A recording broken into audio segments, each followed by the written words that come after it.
everyone, Reviews here, and welcome to a review of the Sonic the Hedgehog XDC Amy and Silver the Hedgehog. Obviously, this is the Wonder Woman Amy and Green Lantern Hedgehog, which is really cool because I've been super looking forward to these figures. I didn't get the Sonic one because I just don't like the Sonic Flash design, plus it looks kind of weird in my opinion. And I also didn't get the Darkseid one because, well, I'd rather just get these two because these two are my favorite. I love the almost Mega Man look of Silver, and gotta love Wonder Woman Amy. Just such a fantastic looking design. So let's start off with Amy. Taking a look at the box, we have Wonder Woman on the right with a really cool design, and there's a great artwork of Amy. I know that this is the IDW comic crossover. However, this art kind of gives me Archie and early Sonic vibes, which is really cool. Well, not early, but, you know, earlier Archie comic vibes compared to, you know, the IDW stuff. This all looks great. You have to collect them all. You have Silver, you have Sonic. So yeah, let's open up this awesome looking package. And of course, since this is Jakks, you have the absolute way overdone amount of little tabs keeping the characters in. These are just so annoying to undo. I really wish Jakks would move away from it, but, you know, nothing you can do about it. Okay, this display actually looks pretty darn cool, but here comes the fun part. Heck yeah! Taking our first look at Amy, and wow, look at that awesome paintwork on her. She looks fantastic, and is a hefty figure.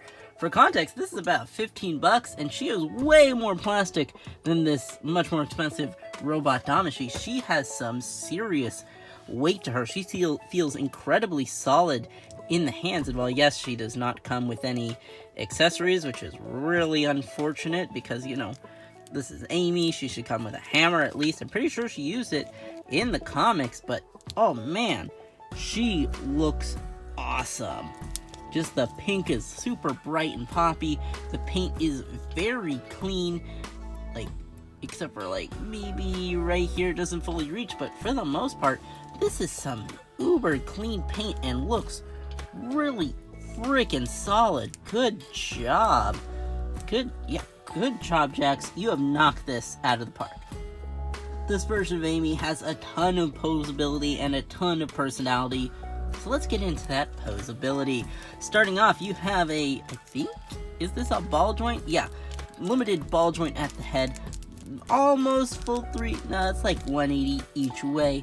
Really nice. Arms way more than 90 degrees. You have bicep swivel right there, and then of course an extra little swivel at the elbow, and then hand goes full 360 up and down, wrist opens up like that, super nice. Same on the other arm.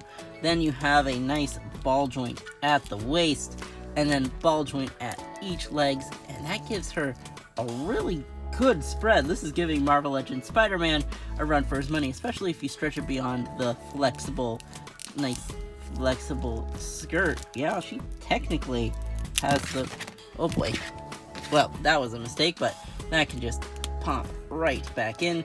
Super nice and easy. She has a thigh swivel right there, and no foot swivel, but you do have up, down, and nice pivots. Pretty sweet. And of course, you have your, which I keep popping out, your 90-degree bend at the knee. And this is her forward and backwards. Overall, she's basically just one of the Sonic Movie 3 figures, except IDW styled and has the DC Wonder Woman overlay, which looks really sick and gives her a lot of personality when you pose her. Now we have my boy, Silver Green Lantern. And honestly, the artwork looks way worse on this box. I don't know what it is. Silver looks funky, like really funky. It looks like DeviantArt. I'm sorry to the artist who made this. This just looks weird, and he looks weird. Just look at the quality in like the line work and art style. These are two completely completely different art styles, and I don't know what happened with the packaging here. Otherwise, this looks really cool. You have your spread shot of the main figure, the other two figures in the wave, 22 points of articulation, has a little blurb on the back, I'll read those later about what he does, and yes, super cool. Let's open this bad boy up once again. Okie dokie, let's pop out Silver, and Silver is free from containment. That feels more like something I should say with not Batman, with Shadow. Who cares? Silver! Look at my boy in green. Oh my goodness, he must be having a fantastic time. Paint isn't quite as clean. You have this red smudge. There's no red on the figure, so I have no idea where that paint came from. The lantern ring is very well sculpted. However, the paint could be cleaner. Same with on his arm. What is that? What is going on here? Because it's like perfect over here. Come on, Jakks. Come on. Anyway, whoa, this guy looks pretty sick. Not gonna lie. He looks pretty friggin' sick. Joints all feel buttery smooth. Obviously, he's too heavy for his knee to hold him up. That's unfortunate. But otherwise, this man is buttery smooth. The pose, he feels like nice and high quality. I wish McFarlane felt this good just to have in hand. He just hits all those epic poses, especially with his proportions. This man has some anime. Well, I love anime. This guy has some cool anime cartoony proportions that just makes every pose you put him in hit. Because of course, even if it's a simple pose, it hits. And look at the paint on that back. That is perfect. Oh my goodness, that's cool. Honestly, this makes me want to see them reboot the Sonic 4-inch line as full-on 5-inch scale with all of the figures. Even though that will be a little less in scale with your 112 figures, because obviously Sonic figures are like 3 feet tall. They're short guys. Unfortunately, his faceplate is not flush with his head. That being said, his ear paint is really nice and shows through really well. And I mean, the emblem is basically painted perfectly as well. So let's get on to that posability. Starting off, you have a very nice ball joint at the head. Then you have arms that move up that far. That is fantastic. Butterfly joint, which actually, Amy also had a butterfly joint. I just forgot to mention it. So yes, they both have butterfly joints. $15, guys. Marvel Legends has no excuses. So yeah, butterfly joints, really nicely done. I could have been like a ball joint version, but you know what? This works really freaking smoothly. We have a ball joint at the waist. Pretty nice. Better backwards than forwards. But, you know, $15, what can you say? Ball joint at the hips.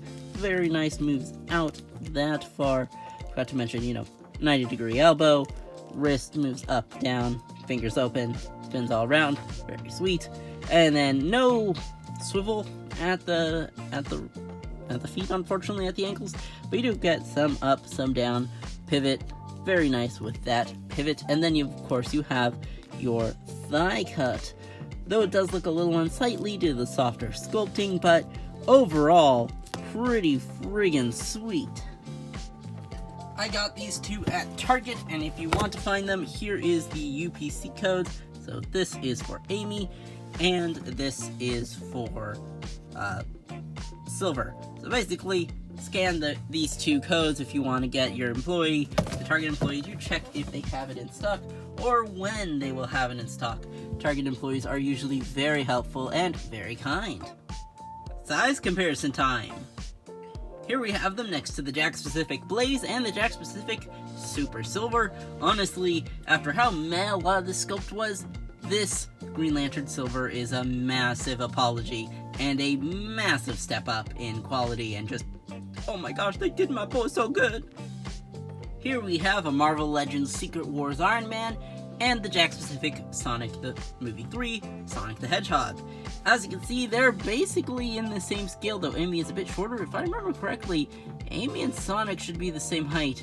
I think it's the boots. I'm not sure what the height difference is being caused by. Finally, we have some import action figures. Here we have Rebel Tech Harley Quinn and Tokiwa Kazune from Snail Shell.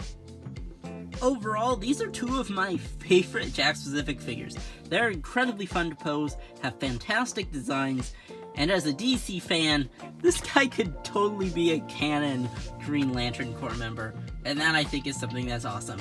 And Amy, well, it's Sonic, so everything is canon anyway, and who cares about canon because it's Sonic, and the second Sonic gets involved, everything is canon. That's an official quote from Sonic. They literally said everything is canon, which makes no sense, but it keeps the fans happy, so you know it's pretty cool. So you know what? I'm giving these guys like a 4 out of 10. I mean a 4 out of 5. Like, they're not perfect. They have some issues, but 4.5 out of 5 each. You know what? Yeah, 4.5 out of 5. They could have. I think he could have come with an effect part, and she could have come with her hammer. But overall, really friggin' solid. I highly recommend these two. I got them at Target, as I said before. And I'm just super stoked and super happy. Thank you guys for watching. Please leave a like and subscribe if you found this review useful and helpful. I'll see you guys next time. Bye-bye. I also forgot to read the back.